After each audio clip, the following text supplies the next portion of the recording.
Saya Tifal Solesa melanjutkan Kompas Petang, Saudara. Sejumlah anggota TNI mendatangi mahasiswa Universitas Indonesia Depok, Jawa Barat saat berkonsolidasi di Pusat Kegiatan Mahasiswa UI. Aksi TNI ini viral setelah diunggah di salah satu akun Instagram.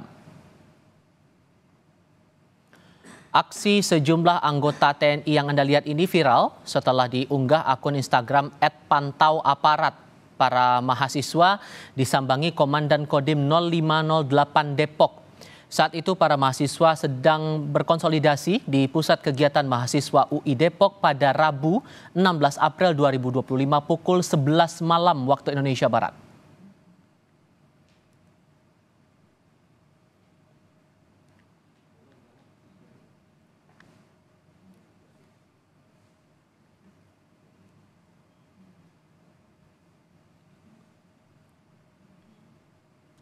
Menanggapi kedatangan TNI ke lingkungan kampus UI, Kepala Pusat Penerangan TNI Brigjen Christo Mesianturi mengatakan kedatangan prajurit ke Universitas Indonesia karena diundang oleh salah satu mahasiswa yang dikenalnya baik.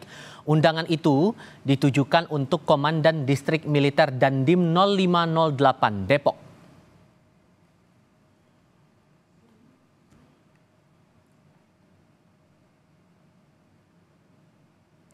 Kami kutip dari kompas.com, Kepala Pusat Penerangan TNI Brigjen Christo Mesianturi mengatakan Dandim Depok diundang oleh seorang mahasiswa atas nama F dan Kabak PAM UI atas nama AR yang memang dikenal baik oleh Dandim untuk diskusi, ngobrol.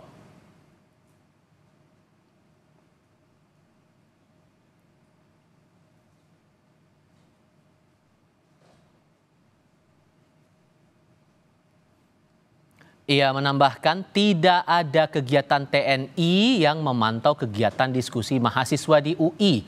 Katanya itu narasi yang menyudutkan dan berlebihan.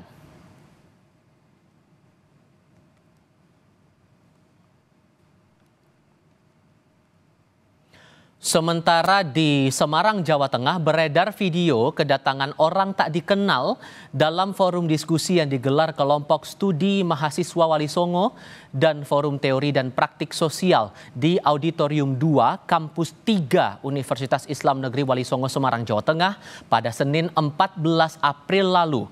Diskusi mengangkat tema fasisme mengancam kampus, bayang-bayang militer bagi kebebasan akademik. Saat diskusi dimulai, ada seorang lelaki tak dikenal yang tiba-tiba hadir dan duduk di baris belakang. Karena curiga, pemimpin diskusi mengajak para peserta untuk memperkenalkan diri. Namun, yang bersangkutan menolak lalu meninggalkan lokasi. Seorang mahasiswa yang ada di lokasi diskusi mengaku kaget dan sempat takut melihat ada anggota TNI yang masuk. Namun mahasiswa tetap melanjutkan diskusi itu.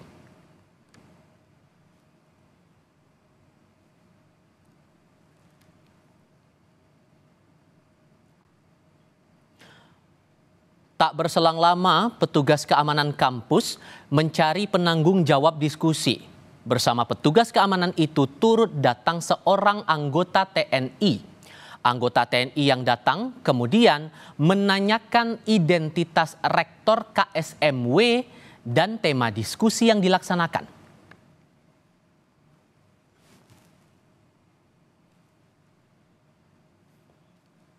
Jadi ketika lagi diskusi itu tiba-tiba ada TNI masuk gitu loh. Jadi kami kaget gitu sebagai peserta. Wah, ini teori kok langsung praktek seperti itu. Terbesit rasa takut dan rasa kaget. Kaget aja Mas ya. Cuman kita tetap lanjutin diskusi. Dari pihak TNI pun sampai masuk ke dalam gitu loh. Karena kita habis dari kelas.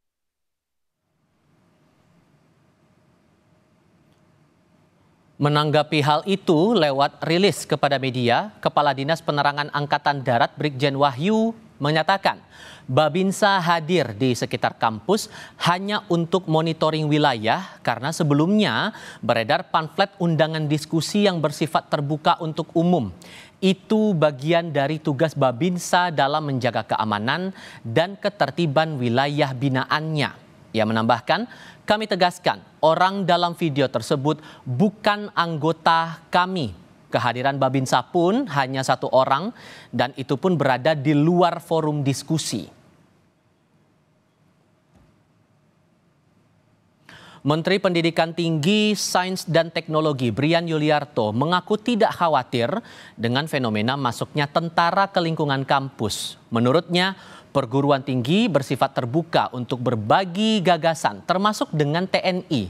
Brian pun meyakini potensi penyimpangan dari militer di kampus bakal terdeteksi di era transparansi seperti saat ini.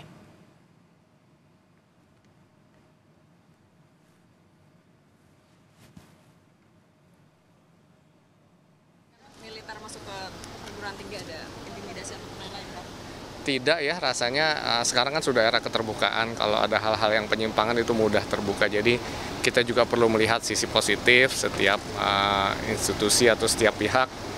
Jadi saya yakin sih dengan sinergi, saling mengisi, justru yang muncul adalah sinergi atau hasil yang lebih optimal gitu ya dari semua pihak. Kami bahas lebih lengkap mengenai fenomena kedatangan TNI ke lingkungan kampus ini bersama para narasumber. Bergabung saat ini Kepala Pusat Penerangan TNI Brigjen Christo Mesianturi, bergabung juga pengajar hukum tata negara dari Jentera Institut Bivitri Susanti, dan Ketua BEM Seluruh Indonesia Herianto. Selamat sore semuanya, dengan Tifal apa kabar? Selamat sore, Mas Iva. Ya, terima kasih semua sudah bergabung bersama kami. Pak Kapus, saya ke Anda dulu. Ini sudah muncul narasi ada dugaan intimidasi, ada dugaan intervensi di agenda kampus, terutama untuk 2 kegiatan. Di UI, kemudian di UIN Semarang. Apa yang sesungguhnya terjadi? Betulkah ada intervensi dan intimidasi di sini? Ya, baik. Selamat sore, Mbak Fitri, Mas Iva, dan saudara sekalian. Memang akhir-akhir ini ada fenomena narasi yang menyudutkan TNI, seolah TNI mengintimidasi, mengintervensi, menghambat kebebasan aktivitas kampus dan sebagainya.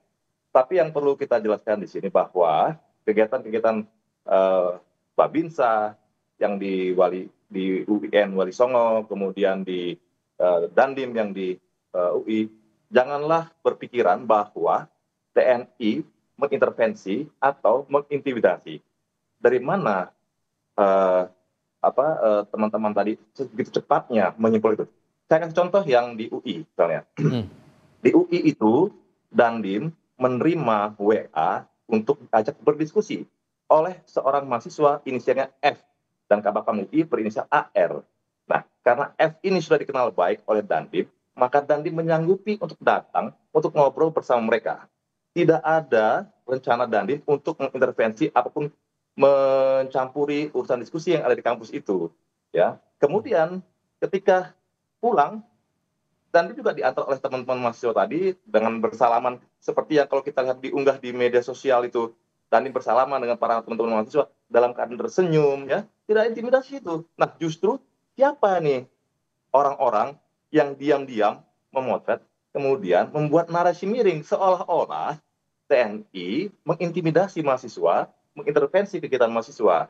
Tidak ada. Kemudian yang kasus di UIN Wali Songo, nah, permasalahan itu ya, Pak Rokiman, itu Sertu Rokiman, datang ke sana itu karena memang itu wilayah dia, Desa Tambak Sari. Dia adalah Babinsa di situ yang mempunyai kewajiban untuk memonitoring wilayah, apapun yang terjadi di wilayah itu dia harus tahu. Dan kebetulan seperti pengakuan yang bersangkutan karena sudah kami tanya juga, bahwa karena baru selesai libur Lebaran dan dalam suasana Idul Fitri, dia ingin bersilaturahmi dengan teman-temannya yang ada di sana, ada para security, teman-teman yang memang sudah biasa karena memang dia adalah Babinsa di sana. Tetapi seolah-olah dinarasikan bahwa dia sedang memantau kegiatan mahasiswa di sana karena diduga ada seorang berpakaian hitam yang ketika kegiatan diskusi di UIN Wali Songo langsung diduga itu adalah Intel TNI. Dari mana bisa menyebut bahwa itu Intel TNI? Tidak ada di situ kegiatan TNI. Konteks, sorry saya potong Pak. Konteks monitoring di kampus itu batasannya sampai di mana untuk kasus di UIN Semarang ini Pak? Lah, dia tidak memonitoring kampus. Jadi Rokiman itu hanya datang karena hari-harinya memang dia di situ. Desa Tambak Sari itu adalah tugas dan tanggung jawab dia untuk memonitoring wilayah. Dan dia hanya bertemu dengan security yang di depan untuk bersilaturahmi. Karena kan baru dalam rangka Idul Fitri saja gitu ya. Dan dia ada di parkiran tidak masuk ke dalam areal kampus atau di auditorium itu.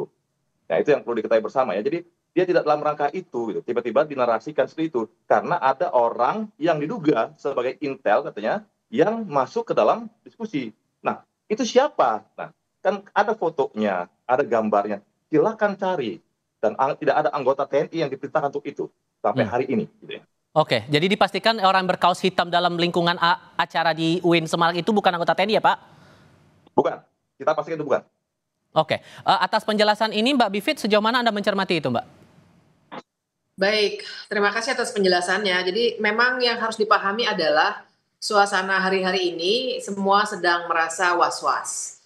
Setelah keluarnya Undang-Undang TNI, kekhawatirannya dan trauma pada masa Orde Baru itu tinggi sekali. Nah, jadi kalaupun memang tidak ada intimidasi yang sifatnya langsung secara fisik, harus dipahami psikologi ini.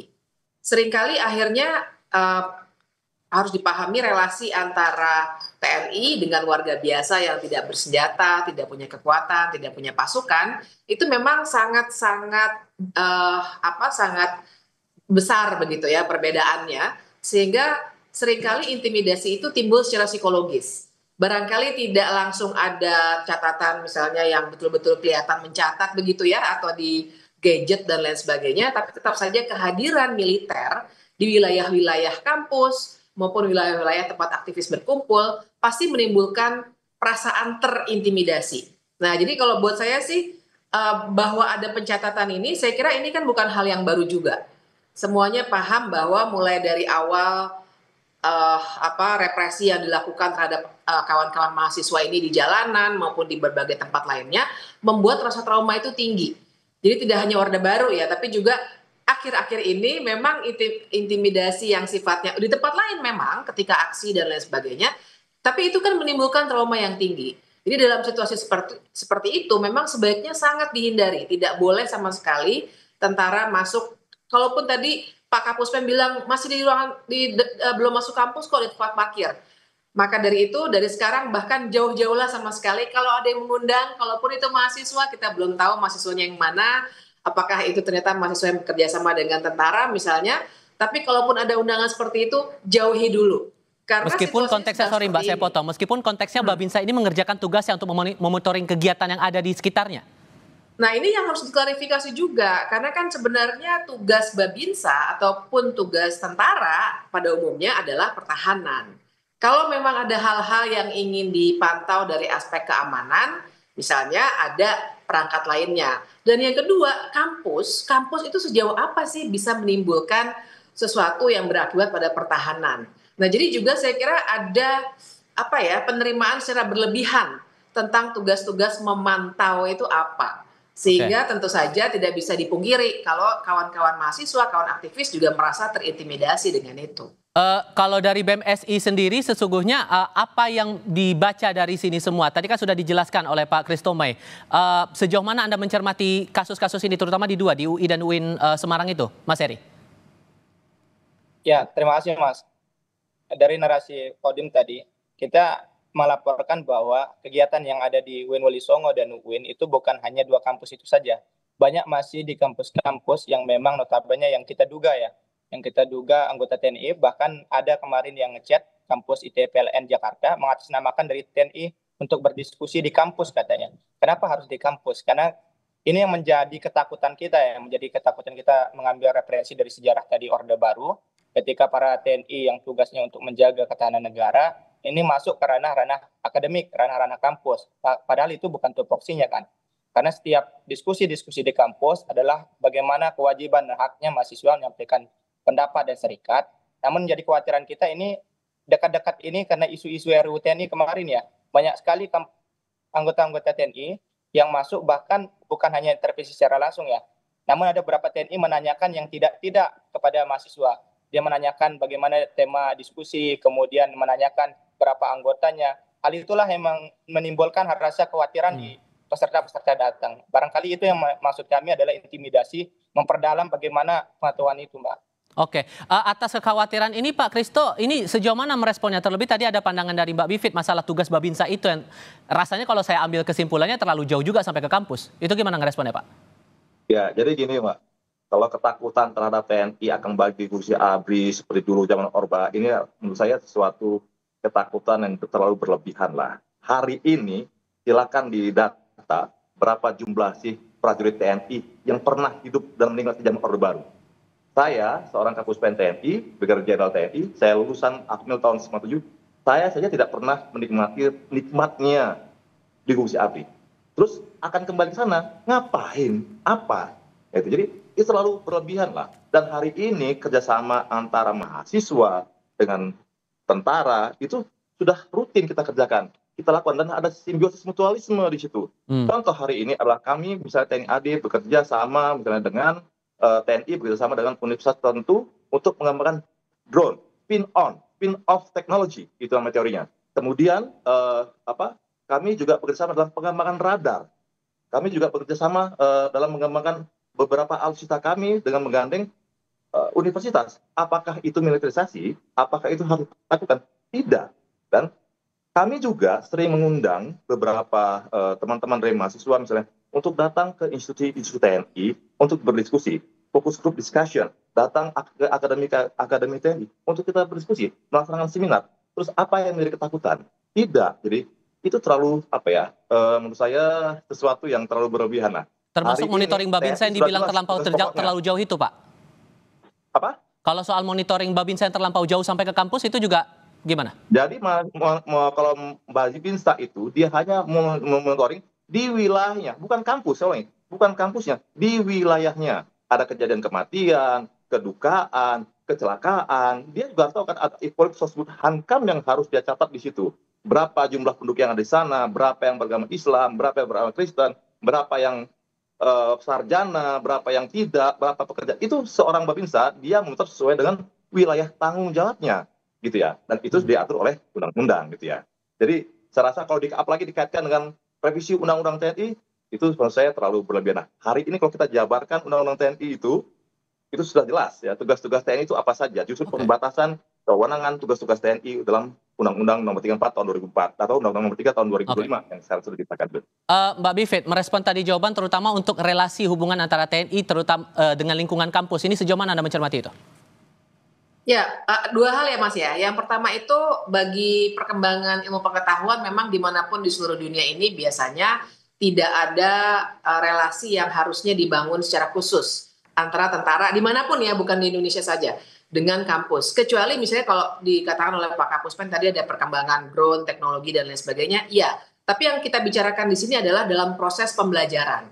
Sebenarnya yang mahasiswa yang saya pahami ya, yang mahasiswa khawatirkan adalah tentang bagaimana akhirnya mahasiswa tidak bisa berpendapat dan berekspresi sebagaimana dijamin oleh konstitusi. Karena sudah terbukti nih kemarin-kemarin, jangan lupa perlu diketahui oleh semua pemirsa dalam demonstrasi hari-hari kemarin itu ada beberapa mahasiswa yang bahkan sampai luka-luka dan lain sebagainya yang dialami karena menyatakan pendapat mereka. Yang kedua, saya kira juga harus dipahami betul bahwa bagi mahasiswa kalau dikatakan jangan takutlah, barangkali ya mudah-mudahan ya banyak di antara kita yang tidak takut. Tapi bagi mahasiswa ketakutan itu real. Karena kalau data mereka misalnya bisa didapatkan, mereka bisa misalnya diskors atau bahkan dikeluarkan atau dapat sanksi tertentu dari kampus yang kita tidak bisa kontrol, tidak bisa kelihatan di layar kaca dan mungkin tidak bisa disoroti oleh banyak pihak. Jadi kita harus paham psikologi itu juga sehingga lebih baik memang dihindarkan. Kalau Babinsa memang tugasnya seperti itu harus kita ingatkan. Jadi memang sudah banyak sekali studi yang sebenarnya mempertanyakan juga sebenarnya apakah Babinsa dengan tugas-tugasnya mencatat kematian, kelahiran dan lain sebagainya itu sesuai dengan tugas-tugas pertahanan seperti yang tercantum dalam konstitusi. Mas Heri, dari perspektif teman-teman mahasiswa sesungguhnya apa yang dikhawatirkan, apa yang ditakutkan dengan hal semacam ini?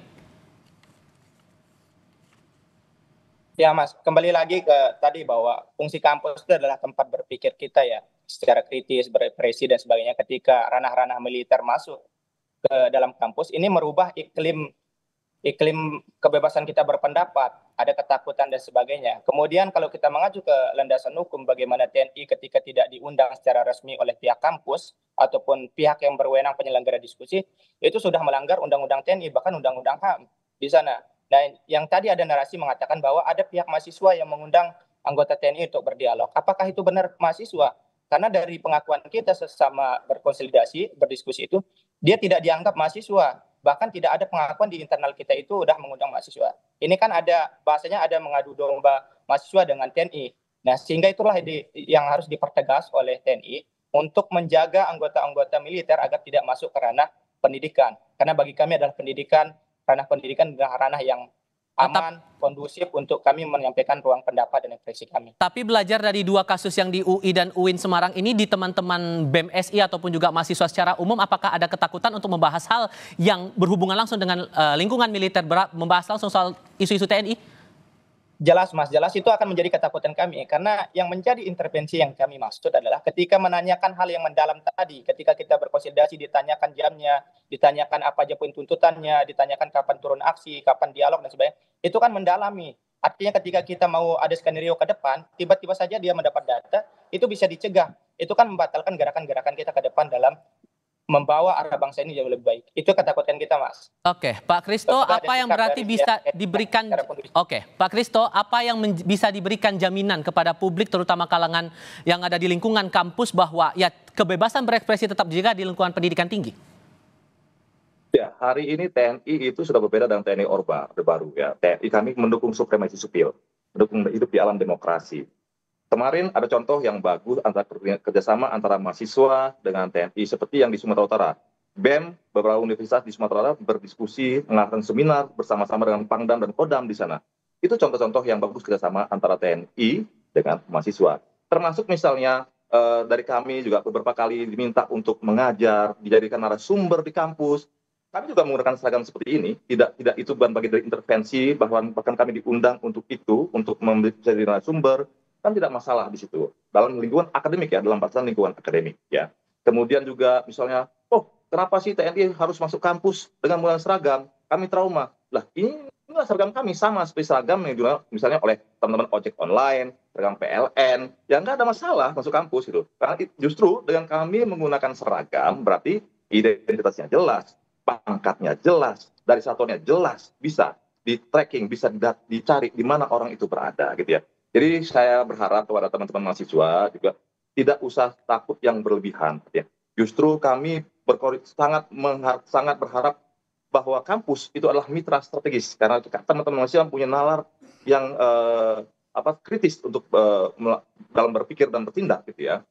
Justru sampai saat ini kami membuka kesempatan kepada teman-teman mahasiswa yang sudah lulus nanti masuk menjadi perwira prajurit karir. Artinya apa? Kan tidak semua juga bahwa teman-teman mahasiswa itu, wah kami takut. Enggak, bukti ada juga yang bergabung menjadi prajurit TNI sampai hari ini perwira TNI. Tanggal 24 Maret yang lalu, tanggal 27 Maret yang lalu, Panglima TNI baru melantik 805 perwira prajurit karir. Ya, lulusan dari Universitas satu kampus-kampus di seluruh Indonesia. Artinya itu tidak bisa menggambarkan seluruh bahwa trauma di kampus tidak. Justru TNI dan kampus, teman-teman mahasiswa, kita harus berkolaborasi membangun negara ini. Demikian kira-kira. Baik, Mas Heri, responnya gimana? Ya, yang respon kita sebenarnya yang disampaikan narasi tadi itu adalah undangan formal. Ya jelas, di kampus ada beberapa dialog antara TNI dengan pihak kampus, membahas bagaimana ketahanan negara, ketahanan sebagainya. Itu secara formal. Yang menjadi ketakutan kami adalah ketika kita berkonsolidasi, berdiskusi, tanpa kita undang TNI, dia terlibat. Itu menjadi kekhawatiran kita. Ada kepentingan apa TNI ketika kita tidak mengundang, tiba-tiba masuk. Padahal ranah akademik ini adalah ranah yang dijaga untuk bebas berekspresi. Nah, itu yang kita mau pertegas, Pak. Jadi kita tidak takut atas kehadiran TNI. Namun kita yang takut adalah kehadiran yang tanpa kita undang, tiba-tiba datang untuk mencari informasi itu. Jadi kalau secara formal, ya kita sangat bangga. TNI menuangkan keilmuannya untuk ketahanan negara seperti apa, anak muda seperti apa. Namun sisi lain ketika kita mau membahas konsolidasi tanpa kita undang, dia hadir, ini yang menjadi kekhawatiran kita. Ada kepentingan apa dia mencari informasi ini? Oke, Mbak Bivit, menanggapi ini singkat saja, ada supremasi sipil yang dijamin oleh TNI? Iya, kalau komitmen itu ada, tentu saja bagus sekali. Cuma yang harus dipahami memang situasi pada akhir-akhir ini. Jadi kalau memang ada hal-hal yang ingin dilakukan, sekedar untuk mengetahui, sekedar untuk tahu sebenarnya apa saja diskusinya, kan banyak cara yang bisa digunakan. Dengan situasi psikologis yang seperti ini, sebaiknya memang dihindari saja pertemuan-pertemuan itu karena memang secara nyata menimbulkan ketakutan di kalangan mahasiswa. Senjata itu bagi kami memang menakutkan, Pak. Jadi cukup real yang saya bisa paham apa yang dialami oleh mahasiswa, apa yang dikhawatirkan seperti itu. Oke, Mas Heri, Mbak Bivit, Pak Christophe, terima kasih banyak sudah mau berdiskusi bersama kami. Sehat selalu semuanya, selamat sore. Terima kasih. Selamat sore, Mas.